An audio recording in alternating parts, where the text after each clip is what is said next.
Peace, this is Casabez coming again with another episode of The Black Present. Um, Again, I'm just happy to announce the upcoming activity we'll be having on our page. If you haven't already, go check us out on Facebook at One People Movie, facebook.com/One People Movie. Our website should be back up soon as well, onepeopleproject.org. And today we're going to be talking again about the Black present, meaning the present Black civilization, not the Black history, not ancient history, but the present Black civilization currently in Africa that's existing today, that's existing without having been conquered by European forces, by Chinese forces, by Arab forces, but Black civilization as it stands and has been standing since times immemorial, tens of thousands of years ago. Um, this culture, this civilization is what we have at accessible to us now, and I want to make sure that it's present in our minds. We are not in a hopeless civilization. We have a home, we have a culture, we have a civilization to go back to that belongs to us.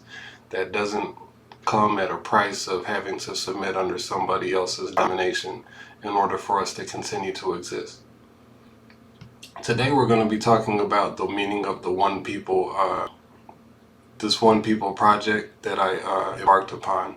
Um, Starting in 2013, 2014, I started working on this documentary, and it turned into a whole project because I saw that there was so much really there was to show that couldn't be fit just in one documentary. Um, so we'll start there. I wanted to talk about the meaning, really the inspiration for what One People means. And to get to that, I have to acknowledge my spiritual master, Master Naba Lamuso Moro Denibig, or otherwise just known as Master Naba or the Makaru. Um, Master Naba was the founder of the Earth Center, and the founder of the Earth Center's spiritual pilgrimage to Merita. To say Merita is really the traditional hieroglyphic word for Africa, which means the beloved land. Um, this spiritual pilgrimage was really so powerful to me because it's really, I mean, I don't really know of other groups that have been founded by high priests from Africa who are now leading groups into Africa, into traditional villages to witness traditional ceremonies, to visit traditional kings, to uh, really even come and bring themselves back and put themselves back into traditional Black culture, to the point where now many students of Master Naba are now, if they haven't already, they're in the process of making moves back to West Africa to live and to really learn how to be Black, um, according to how our ancestors have, defined it, not according to how other people have defined it for us and taught us in their schools. Um, so more on that later. But what I wanted to talk about was the inspiration that came from my first time on one of these pilgrimages, where I was fortunate enough to be there when Master Naba hosted it. It was the last time before he made his transition and passed away. Um, so in 2007, he led a small group of us from the U.S. and he also had moved back to Africa at the time, so he had opened the Ouagadougou Earth Center, so he had his students from there.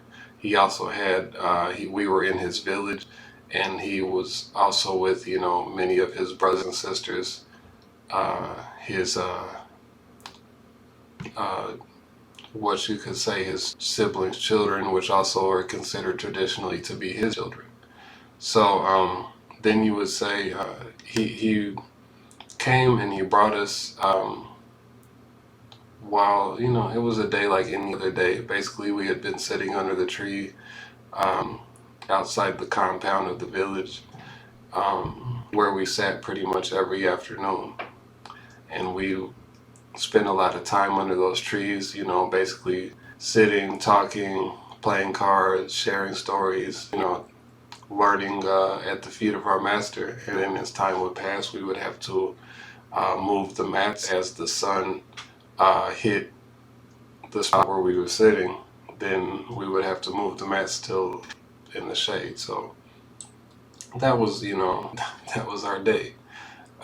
So on this particular day, he gathered us together for a group photo, and he said, for the first time, he said,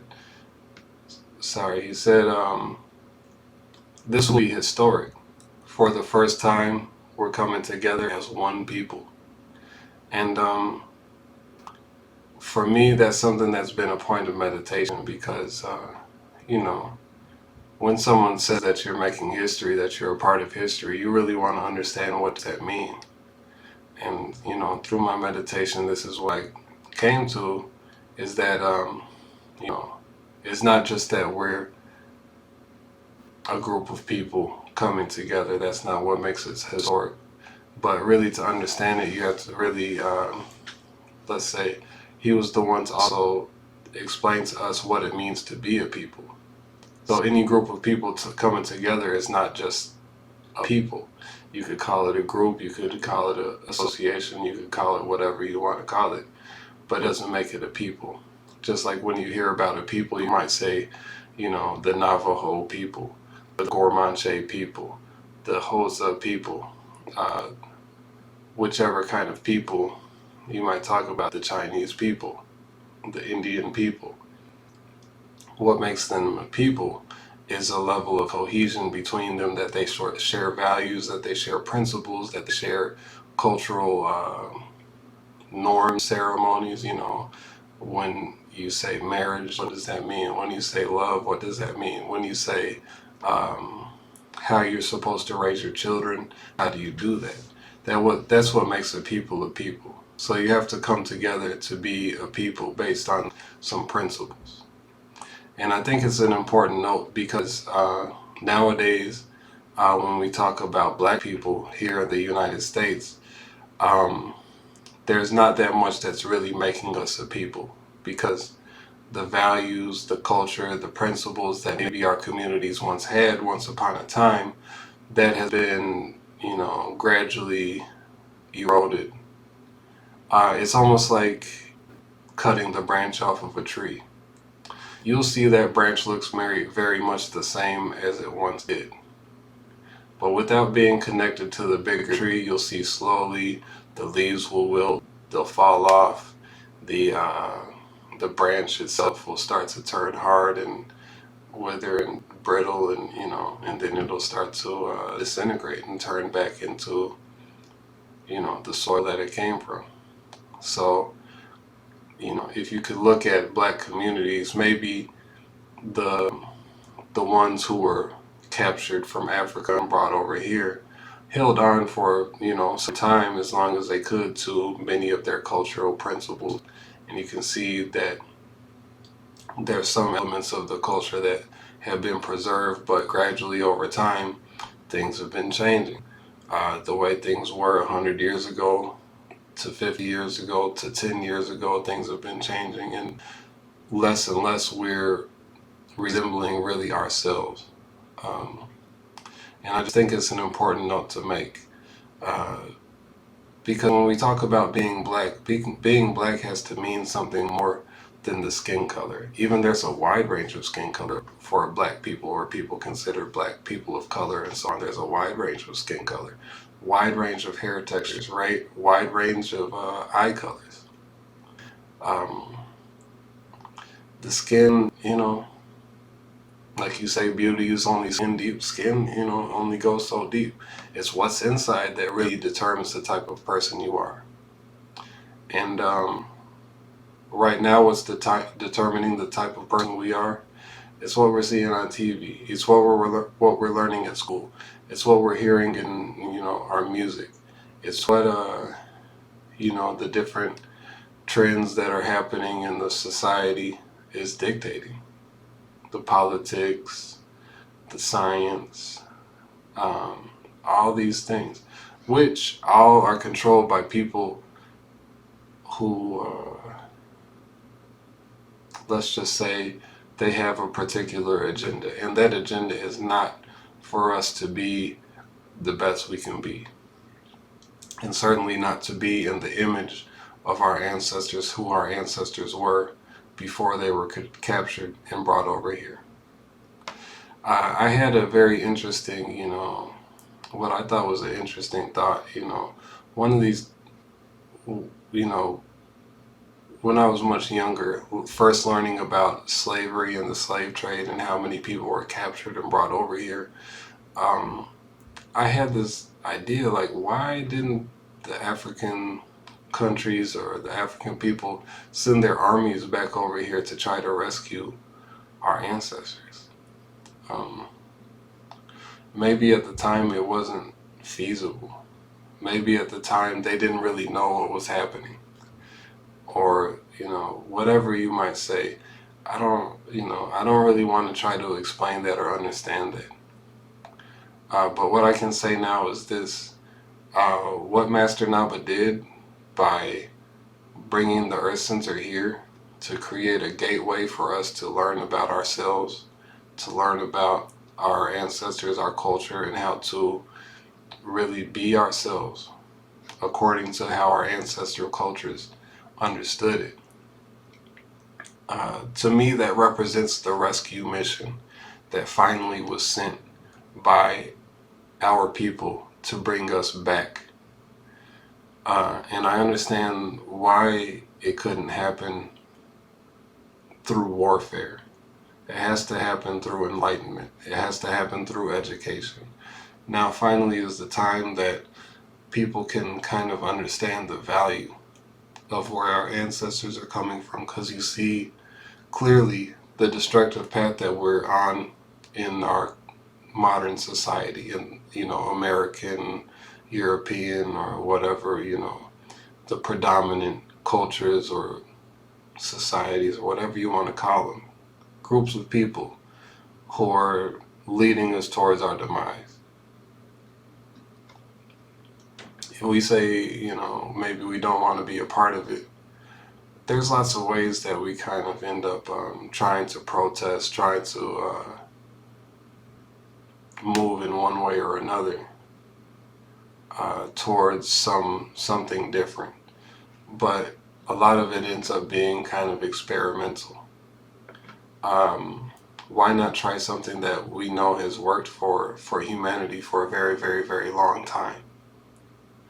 And that's what the Earth Center brought. And so I really, through this One People documentary series, I want to really shed some light on the value of these ancient traditions that still apply to us today. It's not something that's obsolete. It's not something that's outdated. It's not something that's ancient history where you can say, oh, it's 2019, that doesn't apply to us anymore. I'm really not going to get into that today. I just wanted to share with you all a little bit about the history of this One People project and what it's about. It's about unity between us here, descendants of those who were captured and forcefully brought over here from Africa, or maybe some of our ancestors too were already here, captured and made enslaved. All those ancestors have roots and origins, and we know those oldest origins. We still trace them back to Africa.